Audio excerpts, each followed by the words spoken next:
런던 올림픽이 개막됐습니다. 런던에서 올림픽은 세 번째 지금 열리고 있는데요. 1908년, 1948년 그리고 올해 지금 열리고 있습니다. 1948년 올림픽은 인류에게 특별한 의미를 주는 올림픽이었다고 합니다. 2차 세계 2차 대전을 치르면서 고전에 1940년, 1944년 올림픽이 열리지 못했습니다. 전쟁의 흔적이 남아있고요. 정치적인 갈등, 풀어야 될 숙제가 산적해 있는 가운데서 1948년에 올림픽이 열린 겁니다. 우리 한국의 경우도 태극기를 들고 처음으로 올림픽에 참석한 것이 바로 이 런던 올림픽이라고 합니다. 그게 64년이 지나고 다시 런던에서 이제 올림픽이 열린 겁니다. 많은 경기들이요, 이 영국에서 나온 경기들이 많답니다. 이 탁구도 영국에서 나온 거고요. 축구는 물론이고요. 근데 그 경기들이 다시 영국으로 지금 홈커밍 돌아왔다는 겁니다. 1948년도도 세계가 어려웠지만 지금도 런던 올림픽이 지금 시작되어 있는 이 시점에서 유럽은 아주 지금 어떻게 될 건가 이런 염려가 많은 가운데 지금 열리고 있습니다. 베이징에서 이제 4년 뒤에 영국에서 보자 했을 때 유럽이 이렇게까지 어려울지는 4년 전에는 아무도 상상할 수가 없었습니다. 그런데 지금 유럽이 참 어렵고 이 시장 경제가 제대로 작동하는 건지 아닌 건지 의심을 갈 만큼 이제 새로운 뭐가 제도가 와야 되는가, 그만큼 어려운 지금 시점에서 런던 올림픽이 지금 열리고 있는 겁니다. 그래서 사람들은 이 기간 동안에 뭔가 좀 새로운 활력과 새로운 꿈과 새로운 정신이 유럽과 온 세계에 다시 한번 불었으면 좋겠다, 이런 희망 가운데 올림픽이 지금 치러지고 있습니다. 이번에 출전한 선수 가운데 미국 선수가 있습니다. 로로 존스입니다. LO 존스, JONES, 로로 존스입니다. 베이징 올림픽에서요, 4년 전에요, 허들 100m 미국 대표 선수인데요. 100m 허들이 10개가 있다고 그러는데요. 9번째 허들에서 걸려가지고 넘어졌습니다. 그때까지는 1등이었습니다. 그러니까 이제 금메달, 이제 허들 9개 건지고 10개만 건너면 금메달을 딸 수 있는데 9번째 애석하게도 걸려서 넘어지는 바람에 그래서 7등을 했습니다. 근데 이 롤러 존스는 어떤 여성인가 하면 어린 시절 살기 위해서 도적질을 했던, 아버지가 도적질을 시켰던 그 배경에서 자란 선수가 롤러 존스입니다. 아버지가 늘 이랬다 그래요. 너는 예쁘기 때문에 아무도 너를 도둑이라고 생각하지 않을 거예요. 걱정하지 말고 훔쳐오라고. 그래서 열심히 훔쳐오고 달리기를 워낙 잘했기 때문에 아무도 잡을 수가 없었습니다. 이 아버지는 결국은 감옥에 여러 번 가게 되고요. 그래서 이 가정은 정말 어려워서 구세군 교회 지하실에 있는 어떤 그 숙소를 하나 얻어서 홈레스 생활을 시작하게 됩니다. 학교를 가야 되는데 아이들이 자기를 볼까봐, 걸어가는 자기를, 교회에서 나오는 자기를 볼까봐 아침에 일찍, 남보다 더 일찍 학교를 갔고 걸어서 가지 않고 뛰어서 갔다. 아이들이 볼까봐 부끄러워서. 그리고 이제 학교 생활을 하면서 자기는 대학을 가야 되겠는데 대학 가는 방법은 장학금 받는 수밖에 없다. 그래서 달리기를 더 열심히 해서 육상 그 학생 장학금을 받고 대학에 갔습니다. 그래서 경제학을 전공하게 되고요. 대학 때 이제 방학도 하고 또 이렇게 여러 가지 브레이크 있었잖아요.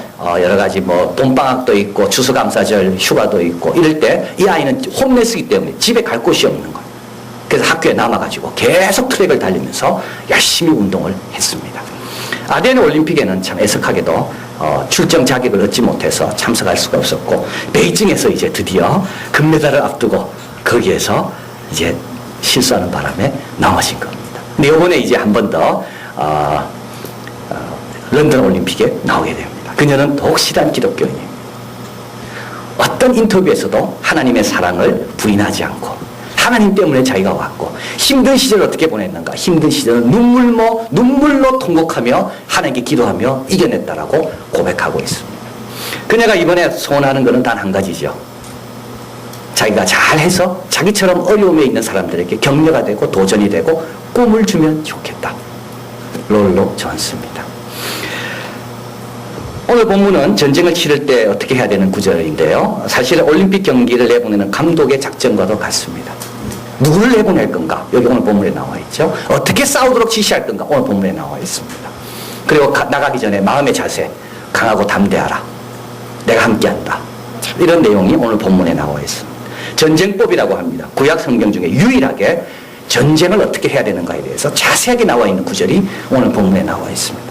그런데 지난주 말씀드린 것처럼 신명기는 12장부터는 십계명을 구체적으로 삶 속에 어떻게 적용해야 되는가에 대한 해설, 율례와 법도라 그랬습니다. 평생 지켜야 될 것. 그 첫 번째 것이 성소를 소중히 여기라. 예배를 잘 드리라 그랬는데요. 왜 전쟁이 평생 지켜야 할 법 가운데 포함되어 있을까요? 한두 번 싸움이 아니라는 것. 우리의 영적인 싸움이라는 것이 늘 있다는 것을 이야기하는 것. 하나님께서 이스라엘 백성을 약속의 땅에 보내실 때는 거기는 유토피아가 아닙니다. 몰아내고 싸워야 할 적들이 많이 있다는 겁니다. 하나님이 여러분과 저를 이 대한민국에 보내시고 직장으로 보내시고 학교로 보내시고 가정으로 보내실 때는 거기가 유토피아가 아니라 하나님을 대적하여 높아진 많은 것들을 다 정리하고 하나님 앞에 순복하도록 바꾸라는 그런 사명을 갖고 우리를 보내셨다는 말이에요. 그래서 우리에게는 싸워야 될 선한 싸움이 있는 겁니다. 이걸 우리가 약화시키고 잊어버리면 안 되는 거죠. 어떻게 먹고 살 건가를 위해서 이 땅에 보내받은 자가 아니라 이 땅에서 하나님을 대적하여 높아진 수많은 문화와 수많은 그 관습과 이런 것들을 하나님께서 우리를 통하여 좀 정리하게 하기 위해서 일곱 족속이 있는 곳으로 이스라엘을 보내신 것처럼 우리를 이 땅에 보내셨다는 것.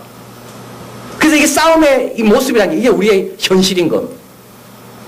그래서 오늘 여기 싸움에 대한 이야기가 많이 나오는 이유가 바로 거기에 있고 평생 지켜야 될 법도와 율례는 뭐냐? 제대로 싸우라는 것. 도망치지 말고 물러서지 말고 하나님의 군사답게 목숨같이 바쳐가면서 싸우라는 것. 오늘 본문에서 이 싸움은 이스라엘 백성이 나라를 확장하는 그런 싸움이 아닙니다. 힘 있는 나라가 약소국을 이렇게 하는 그런 싸움이 아닙니다. 이 싸움은 하나님의 싸움. 두려워하지 말라는 말이 계속 나오잖아요. 왜요? 상대가 안 되기 때문에 그래요. 힘 있는 나라가 약소국을 챙길 때 뭐가 두렵겠습니까? 근데 약소국이 힘 있는 나라와 싸우려니까 두려운 겁니다. 이 싸움은 하나님이 시작한 싸움입니다. 이 싸움에 하나님께서 백성들을 참여시키는 것. 근데 그 백성은요, 다윗처럼 골리앗 앞에는 아주 작게 보이는 백성. 근데 골리앗이 하나님을 자꾸 무시하고 하나님을 업신여기고 하나님에 대해서 함부로 말하니까 하나님의 백성들이 약함에도 불구하고 하나님을 위해서 나서는 것. 그래서 이게 하나님이 함께 하신다는 말도 나오는데요. 이 함께 하신다는 말은 무조건 천하무적의 군대가 된다는 말이 아닙니다. 함께 하신다는 말은 내가 함께 하니까 걱정하지 말고 이 싸움에 네가 네 자신을 바쳐라. 이 말입니다. 오늘 본문의 뒤에 보면 이제 전쟁을 어떻게 치러야 되는가에 대한 말씀입니다. 10절입니다. 내가 어떤 성읍으로 나아가서 치러할 때 그래서 이제 하나님께서 이제 전쟁의 방법에 대해서 이제 지시를 하시는 거죠. 이렇게 싸우라고요. 처음에 평화를 전하라 되어 있습니다. 화평을 전하라. 그 화평을 받아들이면 그들이 너를 성길게 하도록 싸울 필요가 없고 화평을 받아들이지 않으면 싸워야 되는데 이제 싸움의 대상에 따라서 싸움의 방법이 다릅니다. 약속의 땅 안에 밖에 있는 부족과 싸울 때는 남자만 죽입니다. 약속의 땅에 있는 부족과 싸울 때는 호흡 있는 자를 다 죽입니다. 16절 앞에 스크린이 있죠. 오직 내 하나님 여호와께서 내게 기업으로 주시는 이 민족의 성읍들에는 내게 기업으로 주시는 이 민족들의 성읍에서는 호흡이 있는 자를 하나도 살리지 마라. 진멸해라. 이게 히브리 말로는 헤렘. 아주 어려운 말입니다. 우리 하나님이 진멸하라고요? 하나님의 백성들 보고 호흡 있는 걸 다 죽이라고 이야기하고 신명기에서 우리 하나님은 아주 관대한 하나님, 이타적인 하나님으로 나와 있습니다. 그걸 우리에게 요구하는 하나님. 밭을 갈 때도 다 가지 말고 조금 비워두어서 가난한 사람이 좀 먹을 수 있도록 과일을 딸 때도 다 따지 말고 다시 돌아가지 말고 남겨진 거 가난한 사람이 먹도록 매년 7년마다 면제년을 두어서 빚진 사람들에게 빚을 갚아주라고 안식일날 쉴 때는 육축도 종도 다 쉬게 하라고. 그럼 여기는 하나님께서 어떻게 진멸하라고 말씀하시나요? 하나님의 작정을 듣는 순간 하나님 이거 좀 이상한데요. 참 어려운 구절입니다. 학자들은 이 구절 때문에 고민을 많이 합니다. 사랑의 하나님이 어떻게 진멸하라 하시는가. 근데 이게 뜻이 있는 거예요. 어떤 뜻인가요? 하나님의 심판이 이렇다는 겁니다. 9장 5절 앞에 스크린이 있습니다. 같이 한번 읽어보겠습니다. 내가 가서 그 땅을 얻으면 너의 의로움을 인함도 아니며 내 마음의 정직함을 인함도 아니요 이 민족들의 악함을 인하여 내 하나님 여호와께서 그들을 내 앞에서 쫓아내심이니라. 그들은 심판받기에 합당하다는 겁니다. 단지 이스라엘 백성이 하나님 심판에 대행자가 됐을 뿐이라는 겁니다. 하나님 심판이 이렇게 무서운 겁니다. 하나님은 만홀히 여김을 받지 않습니다. 하나님은 우습게 여김을 받지 않습니다. 하나님의 심판은 이렇게 무서운 겁니다. 그런데 더 놀라운 건 뭔가요? 이스라엘 백성도 이 심판을 받습니다. 지금은 심판의 대행자였어요. 그런데 나중에 그들이 우상을 섬기고 하나님을 힘들게 하고 하나님을 멸시할 때 하나님께서 바벨론 왕의 손을 들어서 이스라엘 백성을 이렇게 심판하시고 다 흩어버리시는 거예요. 그리고 예루살렘은 어느 누구도 거할 수 없을 정도로 황폐하게 만드시는 거예요. 이스라엘 백성에 가르치는 교훈이 바로 그것입니다. 너희들이 심판하면서 내가 우상을 얼마나 미워하는지 너희들이 알아라. 그리고 이들은 심판받기에 합당한 자. 그리고 이스라엘 백성도 마찬가지예요. 심판의 대행자는요, 심판하는 분의 뜻에 따라서 순종해야 됩니다. 심판하는 분의 권위에 따라서 우리가 순종해야 되는 거예요. 그걸 여기서 가르치는 거예요. 그들은 원래 심판받도록 되어 있는 거예요. 근데 이스라엘 백성의 손을 들어서 심판하시는 거예요. 이스라엘 백성도 나중에 심판받습니다. 그때 누구의 손을? 바벨론 왕의 손을 통하여 심판받는 거예요. 이 진멸하는 말이 그 뜻인 겁니다. 또 이 진멸하는 말은 어떤 뜻이 있는가 하면 신앙을 지키기 위해서는 타협하지 말라는 것을 이야기하는 거예요. 타협하지 마라. 여지를 남겨두지 마라. 18절 앞에 있죠. 이는 그들이 그 신들에게 행하는 모든 가증한 일로 너희에게 가르쳐 본받게 하여 너희로 너희 하나님 여호와께 범죄하게 할까 합니다. 7장에 가보면 또 같은 말이 나옵니다. 너는 그들을 진멸할 것이라. 그들과 무슨 언약도 말 것이요 그들을 불쌍히 여기지도 말 것이며 그들과 혼인도 마치니 그가 내 아들을 유혹하여 그로 여호와를 떠나고 다른 신들을 섬기게 하므로 여호와께서 너희에게 진노하사 갑자기 너희를 멸하실 것임이니라. 잡초를 뽑으려면 제대로 뽑아야 돼요. 적당히 뽑으면 또 나타나는 거죠. 하나님의 유일신 신앙으로 신앙생활을 하려면 내 마음의 우상, 우리 가정의 우상 여지를 남겨두지 말라는 거. 그래서 금상을 깰 때 하나님이 이렇게 말합니다. 그 금을 아까워 보지 마라. 그 금 팔면 돈 될 건데 그렇게 생각하지 말고 완전히 없애버려. 그래야 우리 믿음이 지켜지는 겁니다. 그래야 약속의 땅에 들어가서 하나님의 구별된 백성으로 다른 사람에게 빛을 비치게 되는 겁니다. 불순물이 들어있으면 빛을 비칠 수가 없는 거예요. 제사장 나라가 될 수가 없는 거예요. 그래서 하나님께서 너희 심판의 대행자로 열심히 싸워야 되고 하나님을 위해서 또 한 가지 너희 자신을 위해서 계속 싸워라. 이게 하나님의 전쟁인 겁니다. 자, 그러면서 이제 오늘 본문 읽은 말씀이죠. 자, 누가 싸우러 갈 것인가? 누가 이 싸움에 하나님의 심판의 집행자가 되고 이 싸움에 자기를 드릴 것인가? 오늘 본문에 보면 두 종류의 사람을 돌려보냅니다. 따라 하겠습니다. 전투에 있어서는 안 되는 사람. 이런 사람 돌려보내요. 어떤 사람입니까? 약혼하고 결혼하지 못한 사람. 집을 지었는데 들어가 아직 사지 못한 사람. 낙성식. 그래서 이제 집을 다 짓고 이제 집에 이제 입주하기 전에 예배를 드리고 들어가야 되는데 그 전에 이제 징집 명령을 받은 사람입니다. 또 어떤 사람입니까? 포도 농사를 짓고 열매를 먹지 못한 사람. 포도 농사는 3년 동안 열매가 안 맺힌다 그러죠. 3년 때 열매가 맺힙니다. 근데 열매는 천년매는 하나님께 드립니다. 또 1년 농사 지어야 돼요. 그리고 4년 때 자기가 먹는 겁니다. 근데 농사는 열심히 지었어요. 근데 갑자기 징집 명령이 떨어진 거예요. 주님은 어떻게 돌아가라는 거예요. 무슨 뜻입니까? 있어서는 안 돼요. 왜요? 때가 아직 안 됐기 때문에. 이 사람의 때는 언제입니까? 낙석신을 다 행하고 난 다음입니다. 결혼하고 난 다음입니다. 포도농사에 통하여 하나님이 주신 소출의 축복을 누리고 그 다음에 때가 자기에게 온다는 겁니다. 그래서 있어서는 안 되는 사람이 있습니다. 하나님 돌려보내세요. 그러나 동시에 더 중요한 내용은 있기를 원치 않는 사람. 따라해보겠습니다. 전투에 있기를 원하지 않는 사람. 이런 사람은 어떤 사람입니까? 때가 된데도 불구하고 두려움이 많습니다. 하나님 때문에 손해보는 게 싫습니다. 하나님 때문에 자기 자유가 제약당하는 게 싫습니다. 하나님 때문에 괜히 고생하는 게 싫습니다. 이런 사람은 있기를 원치 않아요. 때는 됐는데도 불구하고 있기를 원치 않아요. 모든 환경은 괜찮은데도 불구하고 본인의 마음이 그렇지 않아요.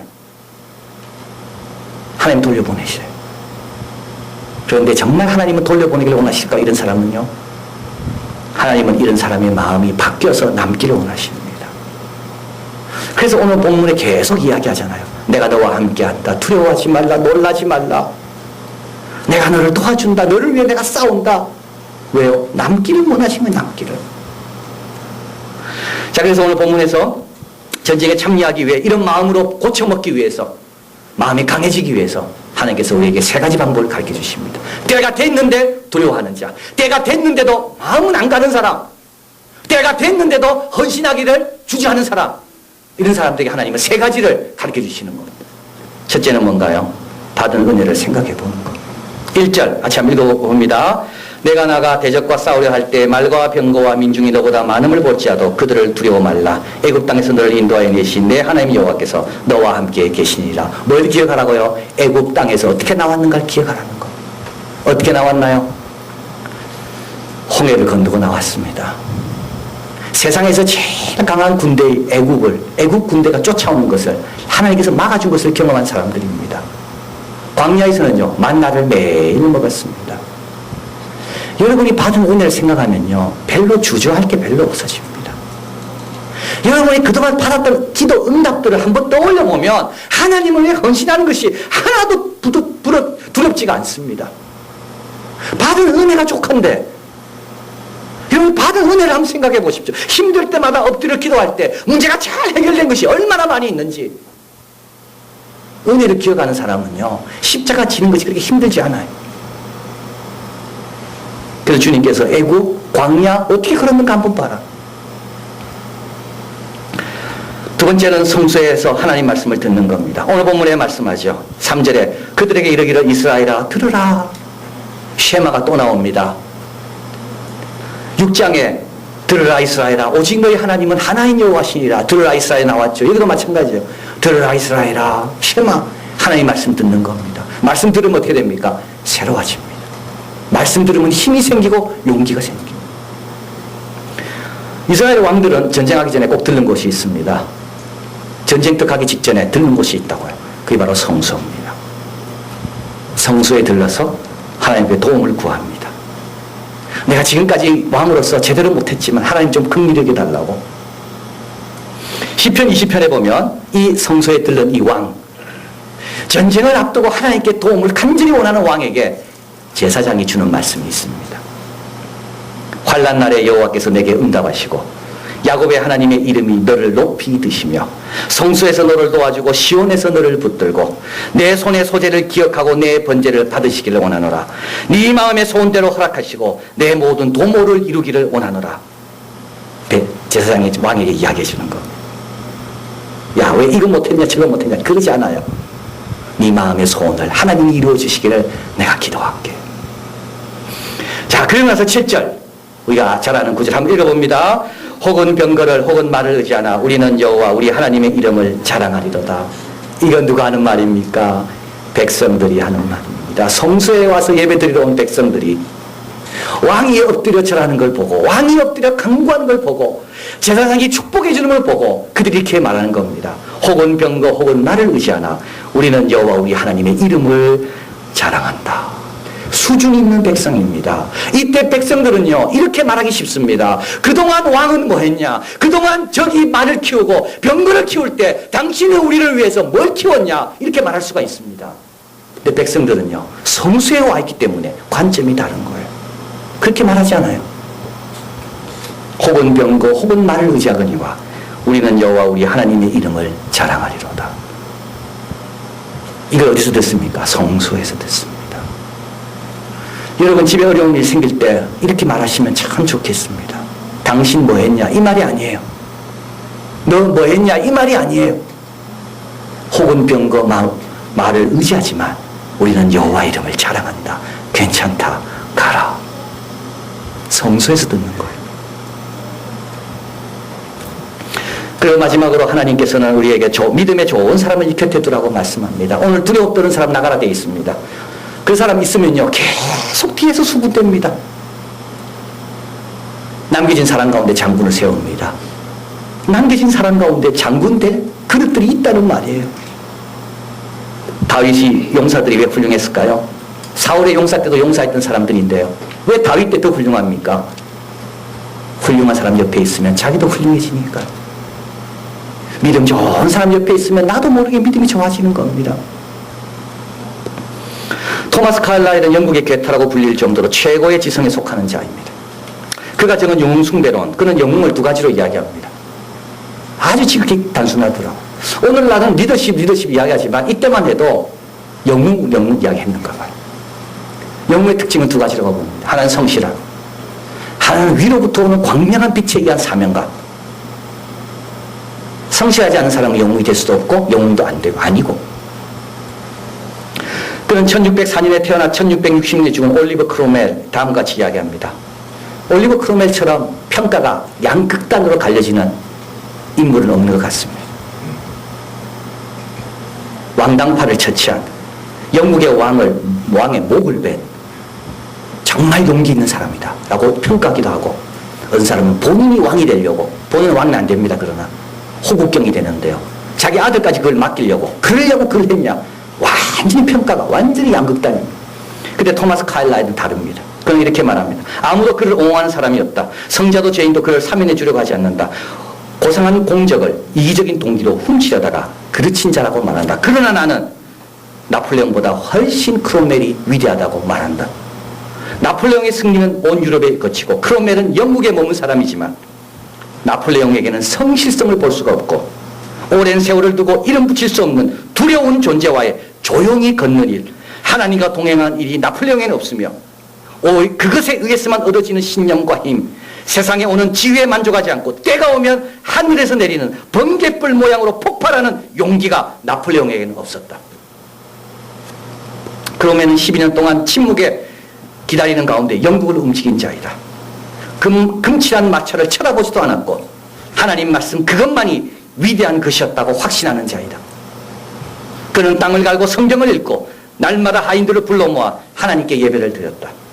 핍박받는 목사들을 위로하고 설교를 잘하는 사람들을 좋아하며 자기도 이웃 사람들을 향해 바보짓 그만두고 시간을 귀중히 여기라고 권면했다.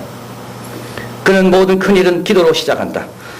암담하고 솟아날 구멍이 없는 단 공경에 빠지면 그와 그의 장교들은 언제나 모여 몇 시간 몇 날 동안 번갈아 기도하며 확정된 해결책이 떠오를 때까지, 희망의 문이 보일 때까지 눈물을 흘리며 불덩이 같은 기도를 드리며 자비를 베풀어 달라고, 광명한 빛으로 비추어 달라고 기도했다.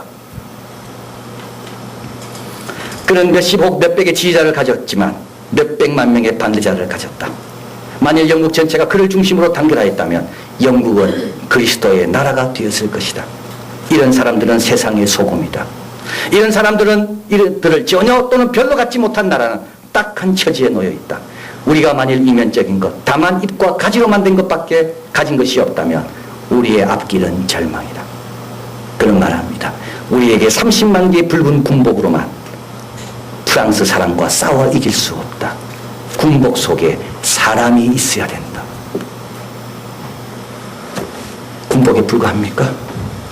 하나님이 나가 싸우라고 하면 이거 생각하고 저거 생각하고 이거 두렵고 저거 손해볼까봐 우리는 군복에 불과해가지고는 싸워 이길 수가 없는 거예요.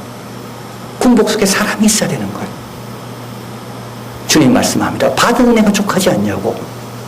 뭘 그렇게 우물쭈물하냐고. 그 정도 은혜 받았으면 이제 좀 갚으라고. 주님 말씀합니다. 성수에서 말씀 들을 때 못 얻었냐고. 주님 말씀합니다. 주위에 믿음 소라 좋은 사람 한 번 보라고. 그들은 어떻게 신앙생활하며 결단하며 십자가를 지는가. 올림픽 선수들은 4년을 기다렸습니다. 이번에도 마찬가지입니다. 이번에 뜻을 못 이룬 사람은 더 4년을 기다릴 거예요. 올림픽에 나온다는 자체가 영광이고 축복이고 기회입니다. 하나님 우리 어디로 보내십니까? 우리는 하나님 나라의 대표 선수로, 직장으로, 가정으로, 사회로 하나님을 대적하여 높아진 것을 못 번쩍하지 않고 피하지 않고 하나님의 뜻이 하늘에서 이룬 것처럼 땅에 이루어지기 위하여 하나님이 들으실 때, 하나님이 부르실 때 자신을 드리는 하나님의 복된 군대가 다 되시기를 진심으로 바랍니다. 기도하겠습니다.